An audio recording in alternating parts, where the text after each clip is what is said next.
హరి ఓం.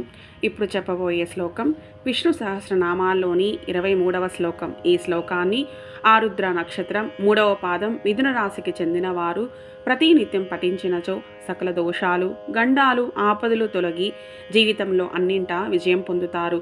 ఆరుద్ర నక్షత్ర 4 పాదాలు మిథున రాశికి చెందుతాయి. ఆరుద్ర నక్షత్ర అధిపతి రాహువు. గణము మానవ గణము.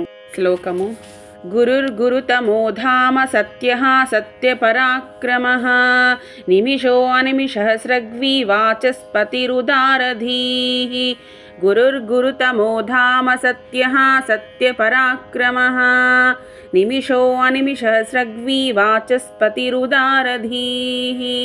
గురుః గురుతమః ధామ సత్యః సత్యపరాక్రమః నిమిషః అనిమిషః స్రగ్వీ వాచస్పతి రుదారధీః. తాత్పర్యం: అజ్ఞానాంధకారాన్ని పారద్రోలి జ్ఞానంతో తరింపజేయువాడు. గురువులకు గురువు, జ్యోతి స్వరూపుడు లేదా సర్వులకు నివాస స్థానమై ఉన్నవాడు. సత్యస్వరూపుడు, తిరుగులేని పరాక్రమం కలవాడు. యోగ నిద్రలో కనురెప్పలు మూసుకొని ఉన్నవాడు అనగా అంతర్దృష్టి కలిగి ఉన్నవాడు. కనురెప్పలు మూయనివాడు.